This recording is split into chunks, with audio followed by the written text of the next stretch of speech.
Well, Terry, since you appear to be all ready to go, you can do the sound check for me. If you can hear this, please put a comment in the live chat for me, and anyone else who's listening, I'll be here at past. Hope it's all working.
Hello, good evening. Welcome to In Studio Live, the 77th edition. We are continuing our theme on flash photography tonight, and it's great to be back with you. Again, we've got well, if my stats on YouTube are to be believed, and I don't always believe them, we've got a small select group again this week. Several people I know will be watching on catch up, and so to those of you I know will be watching on catch up, hi Tony, hi Kev, so nice to see you on catch up. Right, okay, let's get on with the show, shall we, and move along. Right, so my weekly appeal, if you are a regular viewer and you haven't done so already, please subscribe, like and share. It really does help me.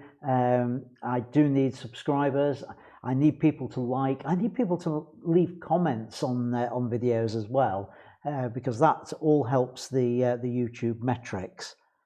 Not that their metrics are terribly reliable at the moment. The graph that I'm looking at here is changing by the minute. And the figures are not making sense at all. Never mind, let's carry on. I also have a Facebook group, link down below. Join that if you're not already a member, and my newsletter. I'll be sending out another newsletter this week, so please sign up for that. Again, links down below for it. It is an interactive live stream, so please put your comments, your questions, etc. into the live chat. And I find it helpful to know there's people actually watching, so even if the only thing you put in there is hi, just so that I know you're here live, that's really encouraging, because I really don't believe the figures that YouTube are showing me at times on there. So what have we got on the show tonight? I'm hoping it's going to be a short show, because this is the other half of the one from last week that I split over 2 weeks, and it definitely would have been too much material to cover in one week, so that was the right decision.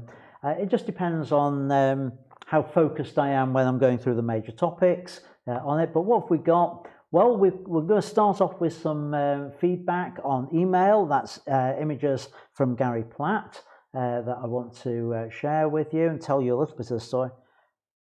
No, this graph does not make sense. The graph has gone down, but the number of viewers has gone up. Anyway, sorry, I'm getting distracted by the stats on there. Right, my theme is basically Flash Basics. This is designed primarily as an introduction to flash photography. However, some of the things I'm going to talk about may still resonate with those of you who are more experienced at it, who've done it before, and sometimes it's just good to have a refresher on things anyway, because a different perspective might just throw something up that you hadn't come across before. Anyway, I can see in the chat we've had Paul join us. Hi Paul, and Tim as well. Nice to see you both on there. Yeah, I'm going to finish off with your images on Facebook. This week you've been sharing your flash images, so I want to give some feedback on those. And at the end of the show, I'll reveal the member photo of the week as well.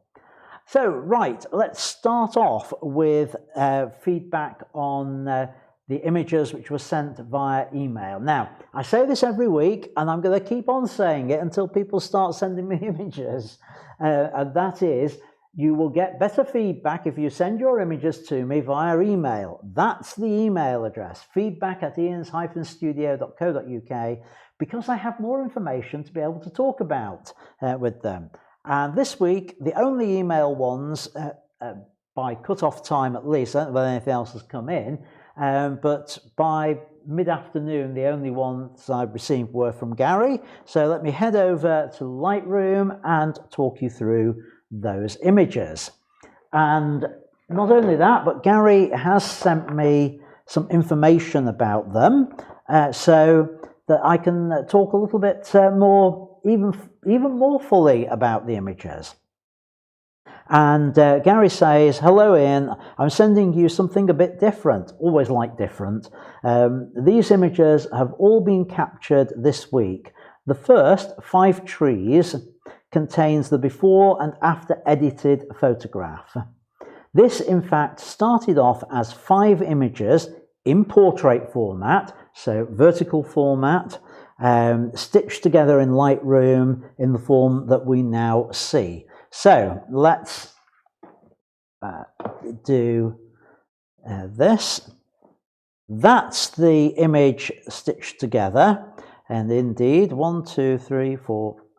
One of us can't count, Gary. That's 6 trees on there.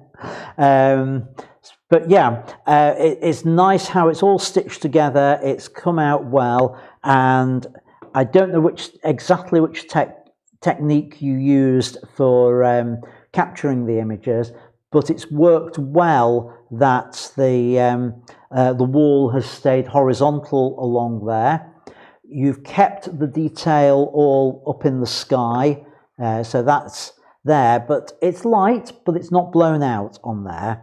So looking at the information on this, now the fact that it's stitched together means that well, the size of it is pretty large, but what it means is I'm only going to get the stats from one of the images on there. Assuming you've done it right, all the images should have the same information, but 46mm focal length, so fairly wide angle for it. Little bit of exposure bias on there. Actually, nearly 2 stops. That's fair enough. Keep the sky from blowing out. I suspect you've raised the shadows afterwards on there, and it's given a good image. Now, the post-production on it, this is what Gary has achieved, and this is where it becomes 5 trees on there. Now, for those of you who don't know, I think I know the reason why Gary cropped out one of the trees. There is a compositional rule. Again, it's a rule that can be broken. It's a guideline that odd numbers are more appealing to the eye than even numbers. So the fact that there was 6 trees there, I think because of that, Gary has chosen to crop it down to make 5, which is a good option. He's used, I'm thinking, some form of graduated filter in post-production to darken the sky, make it look moody, which works well because the darkness at the top balances the darkness at the bottom on there. There's a nice symmetry about it through the center tree that you've got 2 either side and all that. Good black and white conversion, nice contrasty, full range of brightnesses, as we can see from the histogram. So everything is looking really good on there. And I just think that is a cracking image, Gary, that you've put together there. So well done on that. And if we zoom in, we can see it's absolutely tack sharp on there. I would expect nothing less from Gary with his images. So really very well done. It's some of the details on the wall look slightly blown out. I know they're not from the histogram, but they do look slightly when you zoom right in, which is a little bit odd, but you'll certainly get away with that because it's such a large image, and at this when it's at a screen resolution like that, it looks fine. It doesn't look blown out at all, which is a little bit weird, but no, I'd stick with what you've got on there. Right, looking at Gary's next note on here, the next image of the road leading away into the distance, which is this one, and dark clouds taught me a lesson, Gary says. about always looking behind you. I've walked down this road many times, but seldom turned around and looked back up the lane. This is what I was missing. Lesson learned. So yeah, interesting comment about being aware of your surroundings, and I would refer to it about it's what I call working the scene, which means when you've created one shot, look around you. It's not just about how you focus, other ways of creating the subject, but what else is around. Do a 360-degree around your subject if you can, and find other angles on it. So it's all part of that. Now, with this image, Gary, I like what you've done with the sky. I like that you've darkened it. I wonder whether it's gone just a little too far on the darkening at the top. The other thing I don't like with it is the way the road's coming in from halfway up the scene there. I think if I go into here and I say a 1-to-1 crop on this, and I just move it so that line comes from the corner to there, I think that's a much more pleasing image. I've lost a little bit of the really dark sky on it. This is now a true lead-in line because it's coming in more from the corner rather than the side, and that feels as though it's leading me into the image a lot more. So I would do something like that with it. Let me just zoom right in. Now, the other thing I'm seeing, I'm going to go full screen on this for everyone, is that's not as sharp as your other images. So it's a little bit soft on there, and let's have a look. All right, it's sharper closer to,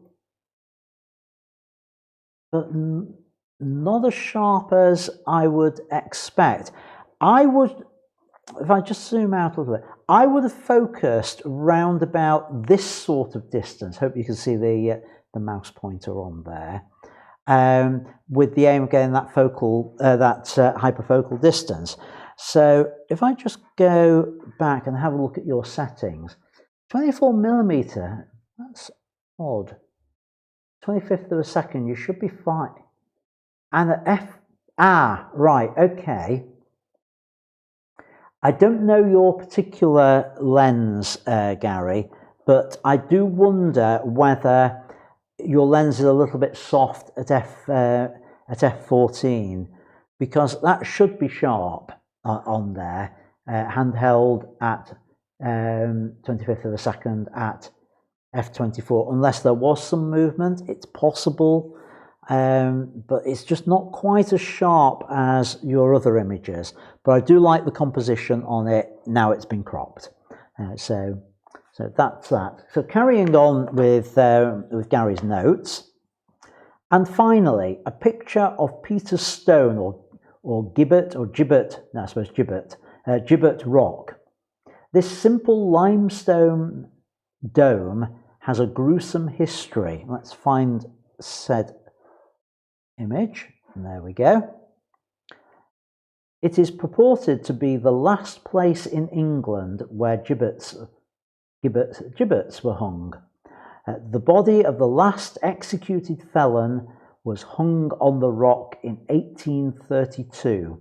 The practice was outlawed in 1834, but his body remained in situ for a further 11 years. It was finally taken down due to complaints from locals that, quote, the bones rattled excessively in the wind. And then Gary says, make of that what you will. Well, let's see what I can make of the photo, but yeah, really gruesome sort of history. Again, nice sky, and I like the sky on this. We've got that range of brightnesses and darknesses. Good black and white conversion. Let's have a look how sharp it is. That's very sharp. it almost looks slightly over sharpened on that, Gary. It's fine. It's got a look of, I'm wondering whether you've put it through some software to simulate film, actually, because it's got a slight look about it that's almost the graininess I would expect from film, but you can't actually see it at screen resolution. You can only see it when you zoom right in, which means you'd see it on a big print, but you're not going to see it as a digital image on there, and it just looks like, it looks almost a little bit over sharpened, but I think that might be the effects of some filter you've used on there.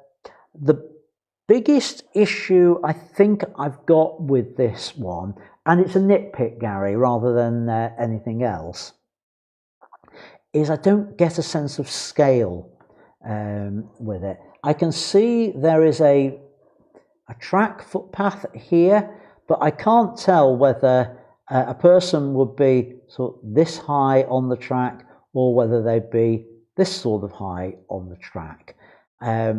The trees are in the distance, and that doesn't give me a sense of scale because I don't know how far behind the rock they are on there. So that's the thing that I think is missing with it. But that's a nitpick on there. But I thought I'd mention it. The other thing is there's this little bit here sticking into the image. I would probably be tempted just to lose that, and which would bring it up to something around there. On the basis that, yes, I like to have foreground interest, but that is neither one thing nor the other. It's not proper foreground interest. It looks just something sticking its head into the frame. A bit of rock photobombing the image is what it looks like. But for anyone who's wondering, I'm being perhaps a little bit harsh with Gary's images, and the reason for that is that Gary is such a good photographer that to be able to push him on that little bit further, I'm picking out things that I probably wouldn't pick out on other people's images because of the level that Gary's at with his photography. And it's about just those little nudges to go the next stage with that. So those are Gary's images, and time for me to head back to to PowerPoint and see what's been going on in here. Right, right, Gary explains in chat that the background of the 6th tree was marred. Anyway, it was the right decision because odd numbers are always better. Tim has a question for me. A very experienced photographer recently advised me to switch away from one shot during shooting mode to servo mode when using face eye detection focusing for portraits. Is this correct or good? Right. I would say there are pros and cons with it. I prefer to shoot with right now. The first thing I need to ask on that is about whether you're talking about one shot on the as the taking images, or whether you are talking about focusing modes, because there are two. The terms are used in two different ways. One is in focusing, where you traditionally you press your focusing button, whether it's the back button or your shutter release, and you press it and it focuses once and that's it. And then there is a continuous mode for focusing where you press and hold, and as long as you're holding it, it remains focusing on there. There is also a similar thing with taking shots. So you press the shutter release once and it takes one shot. Press it and hold it in servo mode, and it will continue shooting until you release it. So I don't know which one of those you mean, Tim, but let me talk about both of those and why you might use both of them. I have been a person who has generally been in one-shot mode for focusing and for taking images, for both of them. And let me explain, first of all, the reasons why I tend to work in that mode, and also I'll explain why I didn't work in that mode last night when I was doing some theatre photography. Right, the reason I typically work in that mode is because I tend to do one shot at a time. I get things lined up, and once I'm ready, I take the shot. That tends to be how I work. And so I don't have a reason to... right, winding back, in focusing mode, I just focus and then take the shot. I'm not normally having to track something moving when I'm focusing. So I'm in that mode, I pre-focus, wait for the moment, and then take the shot. It's generally how I work. I will go into continuous focusing typically if I am tracking something. Having said all that, when I was doing theatre photography last night, first time back at the theatre since March last year, now with the R5 and the electronic viewfinder, one of the things I discovered was that I was missing some shots because of the electronic viewfinder. And the way I have the camera set up is the electronic viewfinder gives me a review of the images as I'm taking them. So what I also discovered was that if I went into continuous focusing mode with the camera and held that button down, when I took the shot, it didn't give me the preview, which meant when there is a scene that's fast action on stage, I could go into continuous focus mode, just take my shots as I wanted them, and I didn't get the image preview through the viewfinder as I would on the back of the camera on there. So I changed my way of working slightly last night because of that. But that is to do with focusing. Now, looking at the chat now, Tim's saying one shot when taking the images, not the focusing mode. I wouldn't shoot that. I know why some people do. They're doing it because they've got a range of images to select from. The reason I don't is because I end up with a range of images I have to select from. I'd rather hone my skill on timing that shot and getting the right moment. Now, if you're working with people in a studio or on location, you as the photographer are in charge. And if they blinked, you just say, right, let's take that again. If they're giving an expression or whatever, there's not that many times where you can't repeat it. And yes, those natural moments, it might work for that when there's some action going on, where you want the range.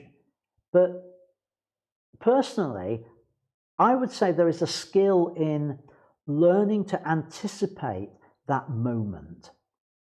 And I think for me as a theatre photographer, I've honed my skills over the years to be able to look and to react to that moment. And it's one of those things that the more you do it as a single shot, the more you learn to anticipate. Now, not everyone is so good at doing that. Some of you will have been to events at my studio where I've done things like the water splash, or we've done splashes of liquid into glasses and things like that, where the trick is to time your shot to the splash. And some people just find that very, very difficult to do.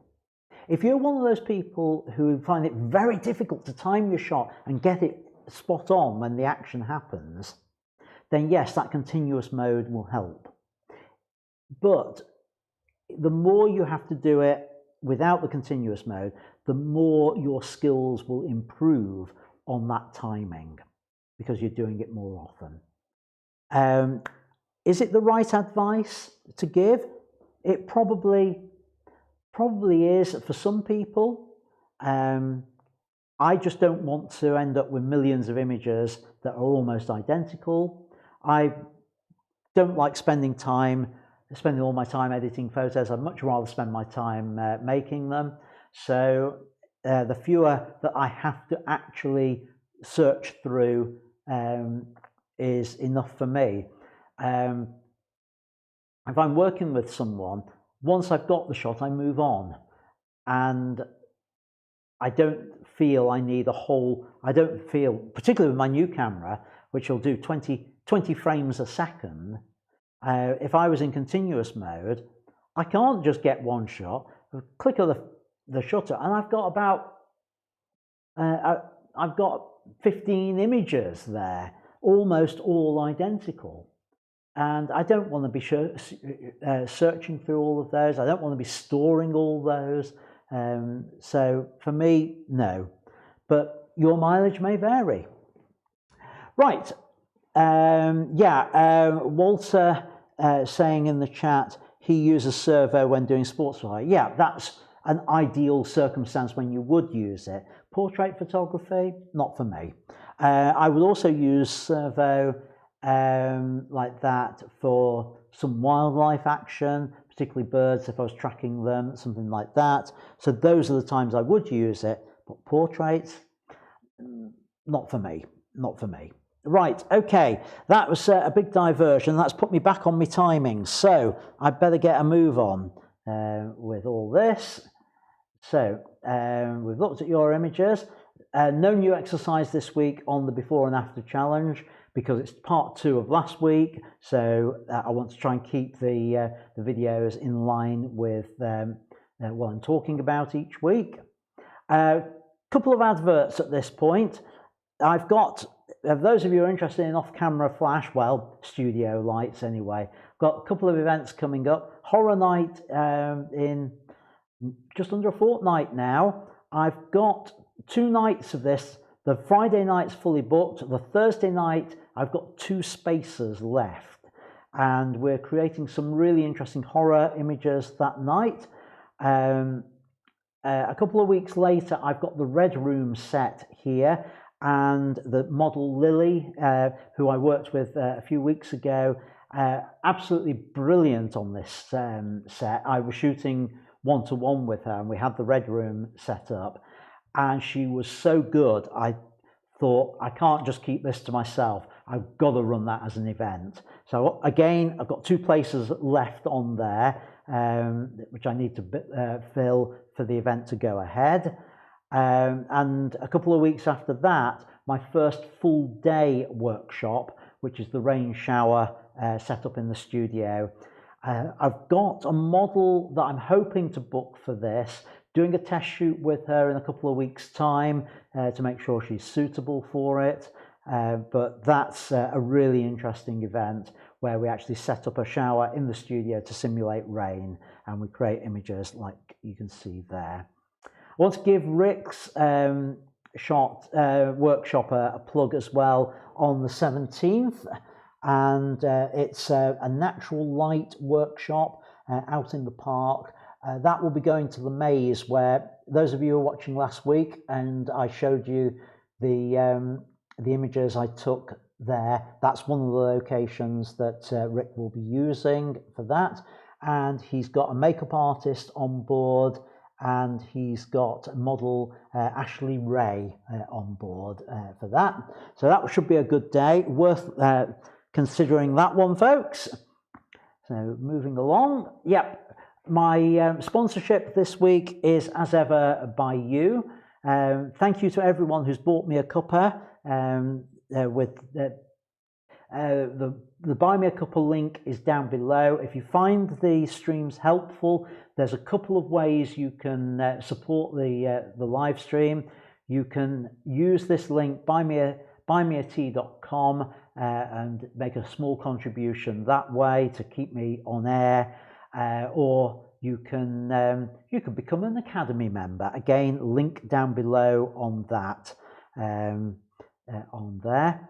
And I have just spotted in chat Walter saying he'd highly recommend the events, that he's been to them before. So thank you for that, for the recommendation. So hopefully maybe a couple of you I will see at the events. You'll get a real insight into how we create images. It's not just about bunging up lights and saying, yeah, that's it.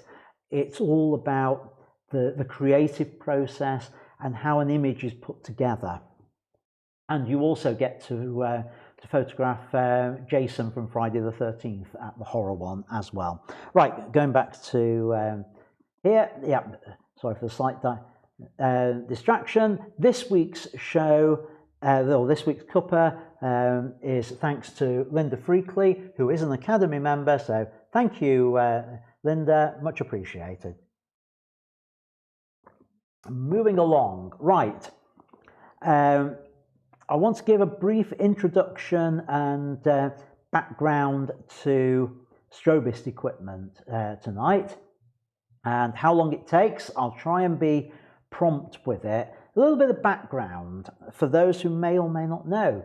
These are often referred to as speed lights, not just flash guns, because the trade name that Nikon use is Speed Light, spelled L-I-G-H-T, or Speed Light, L-I-T-E, Canon, and it's kind of stuck.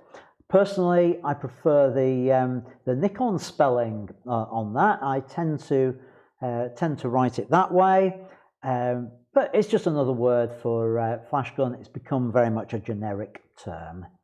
But we also use the term strobe. Now, technically speaking, these aren't strobes, because a strobe is a light that flashes on and off in a rhythmic pattern. Now, yes, you can get them to do that. Most of them have a strobe, often have a strobe function on there, but the term's stuck, and people who use them a lot are referred to as strobists. But the terms flash, speed light, strobe, they're used interchangeably on there. So just to clarify, that's just to clarify that for anyone who's not quite sure about it.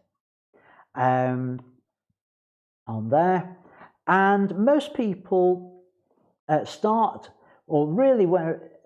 using speed lights because they're more portable than studio lights. Although having said that, things like the City 300s from Pixapro are really, really portable.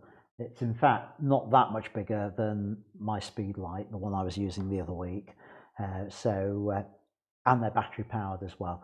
So the argument of them being more usable than that is slightly going away now, but people still use them, and this is designed to be an overview.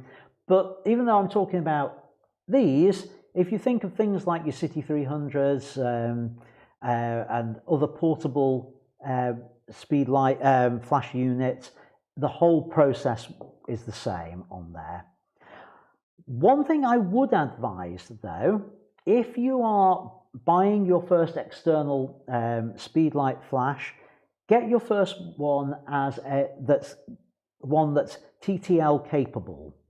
If anyone doesn't know what TTL is all about, it's through the lens metering, and what it means is that the camera monitors the light coming back from the that's bounced back from the subject. When it's got enough light to get the correct exposure, it switches off the speed light so that it handles it all that way, which means that it's a way of getting light without having to worry about settings and manual mode and things like that. It's really useful, and those of you who saw my video last week on the before and after challenge, I was using TTL on there, and you saw how easy and quick it was for me to use that. And very basic off-camera flash work can be done with a long TTL lead. I had a 3-meter one last week that I was using, so that I highly recommend getting those sorts of things for your first off-camera flash, because it gives you a range of options. For subsequent ones, you pay a lot more for TTL. So if you're on a budget for your second and third ones, get ones which are purely manual mode, and you can work with those on there. If you're doing things like weddings where you might need that, make sure your second one is TTL, because then it's a backup for you. But that's my basic advice on there. There are low-cost speed lights like Tripio, Yongnuo, and things like that. Varying quality on there. I mean, I'm reasonably happy with the Tripio, I tend to call it Triopo, however you pronounce it, and the Yongnuo ones that I've got. They work fine for me, but I'm not a big strobist user. I can do it, I can teach it. Generally, I don't do it that much on there.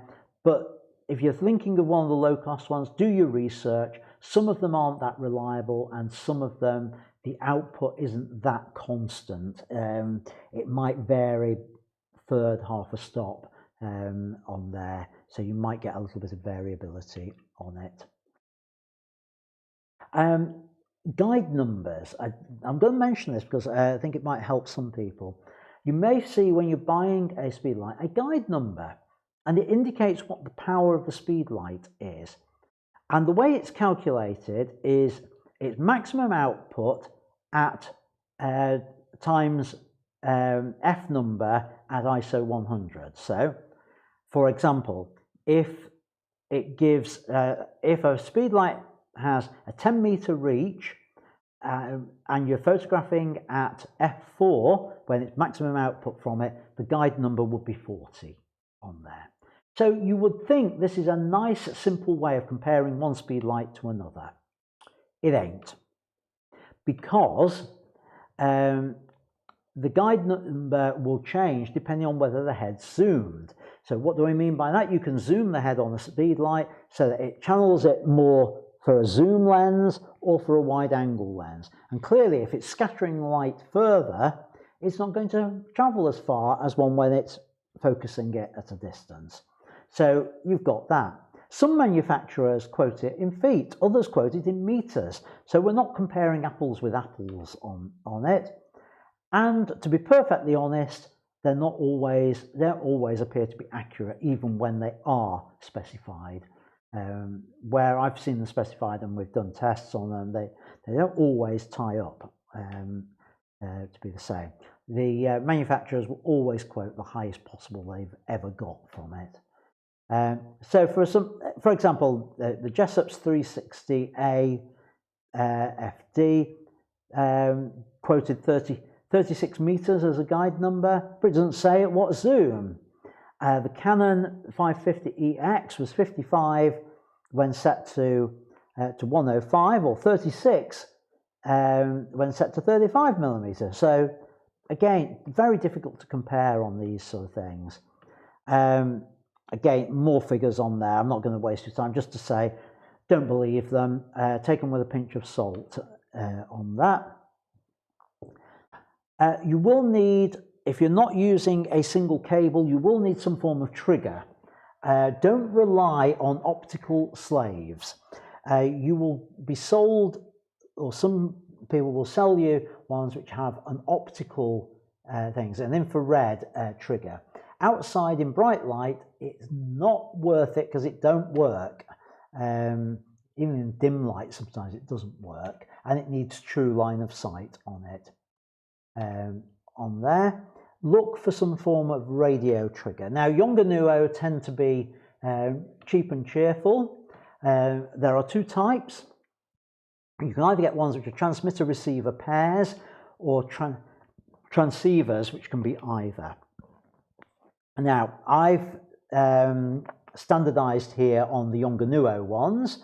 They're very affordable, and the ones I use are these, the RF301P. So that's there. You can see it a little bit clearer there. Great little devices.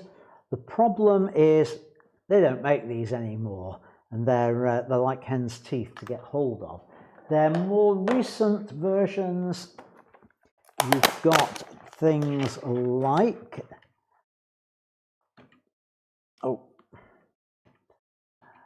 yeah, when I change that view, it doesn't always move on. Yeah, there we go. We've got the 602, 603, which are transceivers, and again, so you can see it a little bit better on there, and they're identical whether it's on the camera or on the flash. Flash sits on there like that, simple as that, and that sits on the that sits on the camera. Depending which way you want to work with them. So those are your sort of options on there. I've not done research recently on other manufacturers to see what's around. You have got some more expensive options, some very more expensive ones. You can get ones which will also do TTL. They will be camera specific though with those. So just check for your model. I don't know whether Yongnuo do ones for Sony and Panasonics and the like on there. You'll need stands, different sizes, and it's always a compromise between stability and portability. I could use the big stands I have in the studio. This is the one I have. It's actually Portaflash. It was an old Jessop's brand one. But you can pick up this sort of size stand. You can probably get two for about 30 quid on eBay or Amazon. And how tall is it? It's tall enough, put it that way. But I don't know whether you can see this, but the base isn't huge. Stability could be a problem in heavy winds on that. But you will need something like that on there. I have two of those, and they are in my portable kit, my minimalist kit on there. Don't use them in the studio, but I don't take the studio ones on location on there. You could use a tripod, but it won't give you the height that you're looking for. Equipment clamps. I couldn't find the one that lives at the studio. I've got one at home and one here. Basically, they look a little bit like an A-clamp, except on the top you've got the spigot that you would normally see at the top of a stand, and it means you can clamp it onto something. You can clamp it onto, I could clamp it onto a monitor, something like that, and put a light up there. It's that type of thing, or railings, or wherever with that. So there tend to be a ball socket on there. Now, you will also need brackets to go with your stands, other than those sort of clamps. And this is where I have to come out with a warning, because so it's trying to find all of it. Yep, right. You get all sorts of brackets. You'll need to make sure that it's got the bit to fit onto the stand. Now, some of them, like this one, it's a spigot in there, have got a spigot end on there, which is great if you've got this type of trigger, because it's got the hole on the bottom and it just screws on. However, if I'd got one of these, nope, that's not going to go on there. For that, I would need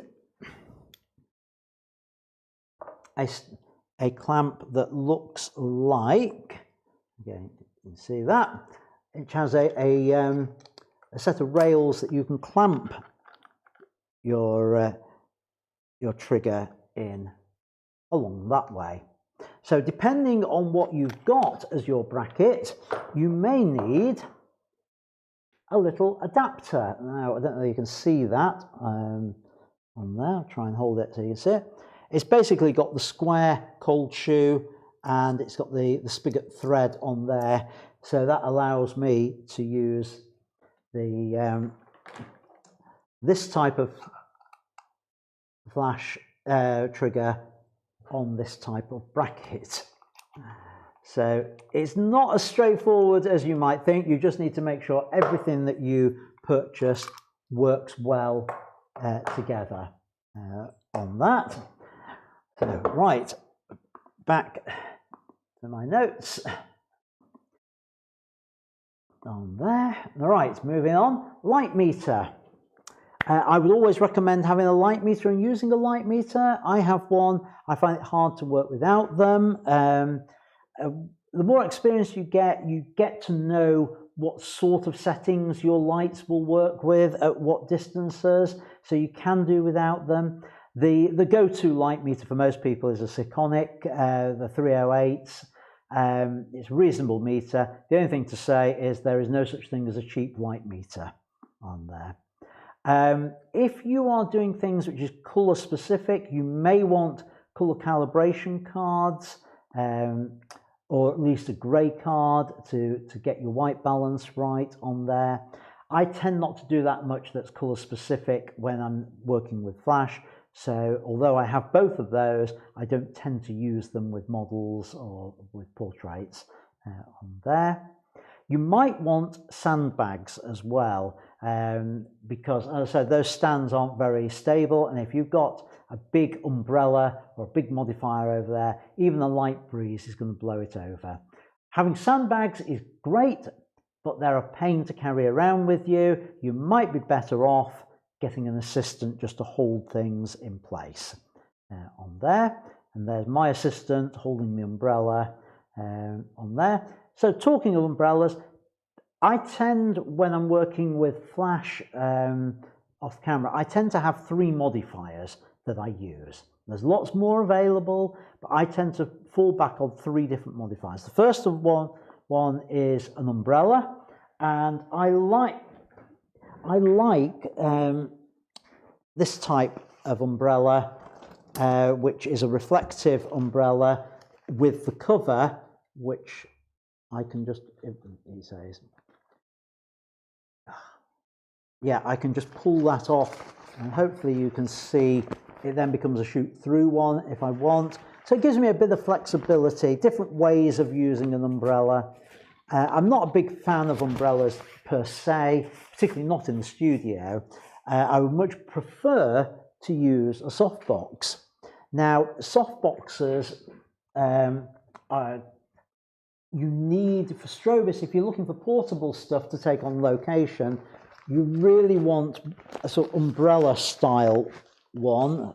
So I've got here, the Velcro's pulling it all in the wrong direction, but I've got as you can see, a square, effectively a square umbrella, and the front diffuser on there. So that's nice and portable. Problem is the speed light's inside it, which does make it a little bit difficult to change settings on. So think about that kind of thing. Now that's the other type of modifier I take with me. I prefer that because I've got a little bit more control with it on there. The umbrella just scatters light everywhere. That's the speed light in use on there, with the softbox in use, and easily dismantled, different manufacturers. So that's the basic, those are the 2 basic ones. I then have grids. And I don't know where the slide is for that, it's out of order. Grids are basically these things which, change my view. Now, hopefully you can see this. You can see me as I turn that round, you can no longer see. So basically what it does is it directs the light into a particular direction and controls it. I often use those with gels, which was the other part. How do you attach them to a speed light? Well, depending where you get them from. Mine is from Optica, and they come with a strap, a Velcro strap that will go round there, and then whoops, Velcro to just hold it in place on either side like that. So that's what that does is effectively it channels the light. I've got some example images coming up, but you can get them in different angles of use on there. So basically it's how big or small the holes are. So you can see that that's much tinier than that, and it doesn't take much of a turn for that to block the light. So it really does not so much focus, but channel it to a particular direction on there. Coloured gels are great for creating effects on there, and particularly for using for temperature changes. Very much if you're working inside, a CTO orange can be used to change flash to match tungsten and things like that on there. So if you've got tungsten lights and you want your flash to go and match it, you would use a CTO, and a CTB, which is a blue one, will allow you to match your flash to a much more overcast bluey light out and about. And you can even get green ones to match fluorescent lighting, though why you would want to shoot with fluorescent lights is anybody's guess. You could even use neutral density gels to reduce the output, but again, I've never had need for that on there. I tend to attach them using Velcro on there. Snoots, I do have one, give a harsh edge, and you can get ones like these where you can wrap it round and modify it as you wish on there. Yeah, here's the grids. That's what I wanted to talk about. As I said, restricts the light, and hopefully, yeah, that's how the bare flash would look. Then using a 1/4 inch grid and an 1/8 inch grid, you can see how it restricts the light in, but you do lose light as well. You notice that's a little bit more underexposed with those. So if you're using a grid, meter once the grid is on there. So that's my very quick overview of equipment for off-camera flash. I'm not going into the techniques today. I'll do that on another one in a few weeks' time, or I'm probably going to be putting an event on the calendar for over the summer for training on exactly this sort of stuff, where we can actually go out and do it all in practice. So look out for that. Right, let's have a look what's been going on in chat. Nothing at all. Are you all still there on that? Right, so moving on then. Let's have a look at your images in Lightroom. And what have we got? Yeah, I've got a few images from various people and information about them on here. So a lot of these are flash-based images, so it's a good opportunity for me to talk about that. So I printed out the settings as well. So this first one from Rick, it's shooting on location around Stockport Town Centre, he says. He found this old tattered wall to shoot against. The light was a Canon speed light with a 60-inch umbrella, and he half closed the umbrella to make it work a bit more like a softbox. I said there's different ways of using that, and that allows him to more direct the light onto his subject. So it was f5, ISO 125, and 1/250th of a second. Yeah, high speed sync on there. And the only light in there is what was coming out of his speed light. So interesting shot. I like the fact that he's broken the rules here and put the negative space behind, and it gives a little bit more of an uncomfortable feel to the image on there. What's going on here? Moving on, Sonia, another one of her underwater macros, and this I haven't got the details of. Some form of anglerfish with its lure up here, and that is really a lovely sharp image there, well illuminated as well. Really well done, Sonia, on that. Terry McNamara has shared a few images shot here in the studio, a personal project, his Hollywood lighting type shots. I don't have the shooting details on those, but really well done, and lovely black and white conversion really conveys that Hollywood feel in those images. This one is from Stuart Rees, and he says, using flash taken a couple of years ago, he was using the Godox AD200 with a 5-inch reflector and diffuser, if his memory serves correctly. It's interesting this. I'm trying to work out exactly where the light's located. Obviously it's camera left, and I think it must be fairly close into the wall, judging by the shadow over there. And this time the negative space is where the subject's looking into. And again, the subject's looking beyond the frame, and it asks the question of what is it she's looking at? What's going on there? Nice shot, well exposed on there. Not much else to add on that one. Stuart McLaren says it's an old one from 2017. It was in the Delmere Forest with Rick Bradbury, model Kea. They're playing around with outdoor off-camera flash, ended up with some good images. It was a 5D Mark II, 70 to 200, shooting wide open, so that'll be f2.8. And he thinks it was shot with a large octobox. I don't know whether I can zoom in any. Difficult to tell from the catch lights on that. What I do like about it is this natural setting, the out of focus background.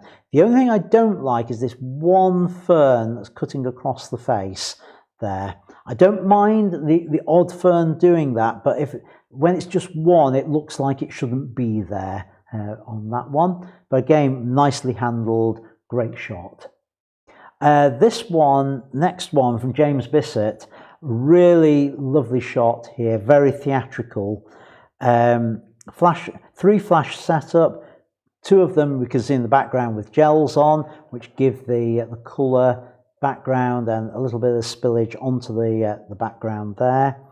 And then the foreground one was an AD200 Godox, and shot on a Sony with a Canon 50mm 1.4 lens on there, and that's come out really well. Now, the interesting thing on here, this just goes to show how monitors are different. When I was viewing this on my main monitor at home, it looked a little bit milky on there. It looks really nice and tight and sharp on here. The only advice I would give on this, James, is use content aware fill to fill in these 2 light boxes up at the top, because they are a little bit distracting on there. Other than that, it's a great shot, and perhaps just leave a little bit more space at the bottom for the stand. Again, a bit of a nitpick on there, but I do like it, really like that one, particularly the theatrical nature. Then we've got from Ruskin in India, a couple of images from him, and these are some glossy ibis. Again, I say this each time, Ruskin, it's very difficult for me to give you feedback on the images off the Facebook ones, because particularly the wildlife stuff, because that's 100%, and I really can't tell whether that is in critical focus. I can't tell whether the settings are right. It'd be great if you could email your images through to feedback@ians-studio.co.uk, and I'll keep going on asking that on there. Another one from Ruskin is this image, which I don't have any details from, which is was flash. Now, with this, I think it's a little bit underexposed. If we look at the histogram, there's very little in the top half of the histogram. If I just push the exposure up to about there, that's where I think it should be, and that's what, 1.5 stops thereabouts. With that I think is a much nicer image. Now, I think the white balance is a little bit odd with it as well. I'm going to try a trick where if you haven't got anything grey, you can often use the white of the eye to get a white balance. I'm just going to try that. Now, that's interesting because it's the same colour as the background. So what happens if I did choose the background? Now, if I can bring that exposure back down just slightly. I think that might be a little bit more realistic for that image than what we got before. So before and after. Now, Ruskin, do tell me whether I'm right about which of those is correct on there. But one of the things I always advise when shooting with flash is set your white balance to flash in camera, because that will carry through your workflow then. And give you the right colour on there. If you want it a little bit warmer, you can still warm it up slightly in post-production as I've done there, and I think that's quite nice on that. With that one, Anthony, I don't think you're watching tonight. Anthony sent me 2 images, a processed and an unprocessed one, and I can't remember which is which, but I very much prefer this one. And I can't tell from this. There's something weird about the angle of the red in there. It feels as though the whole thing wants just tilting slightly. Maybe a little bit too much, and perhaps cropping in a little on there. I like the idea you found a hole and therefore shoot through it. As some may, well, as you know, Anthony, your father was my best man, and he gave me a bit of advice about photography many, many years ago when we were at Polytechnic together. And that advice I've always remembered, and it's one I stick to. And that is, when you're out with your camera, if you see a hole, look and see what you can shoot through it. And it's not a bad bit of advice, and I see you've followed it through on here. So I would just come in that little bit tighter on there and work with the image that way. Sonia, another one of your German towns, again, brilliant image. I don't know whether you've replaced the sky or not with this one. If you have, you've done a good job on it, because it does look a realistic sky on that one. With there, from Rick, another one in the studio here, multi-light setup. What have we got in my notes about this one? He says it's Magda, part of a new body of work he's working on. It's the key light is a City 600 Pro with a 90cm octabox on it, 2 fills, which one was a Storm 2 600, also with this one with a 120cm octa, and we've got a 170mm octa for the second fill on there, and there's also a reflector going on in that. So lots happening with that image on there. So nice shot. Skin's just reflecting a little bit too much for my liking on there, but nice standard portrait on there, well done. And Donata, I like this. I think it possibly just needs a little bit more exposure. I'm going to protect the highlights by bringing those down. I think it might be an HDR shot on there. I've got no other information on it, but the fact that we can see outside and it's not blown out is nicely done. Well done, Donata. And then finally, a few from Kev Pack. I believe this is someone cosplaying, I think, Nightwing. Do tell me in the comments, Kev, whether I'm right on that. For me, I know what you're trying to do. You're trying to get the night sort of look with it. I think, personally, I'd like to just see it a little bit more, maybe a bit more contrasty on there. Even a little bit more with the clarity. Give it that bit more of a comic book look to it. Again, it's personal preference. I just lose that little bit on the left as well. Maybe just tighten up on there.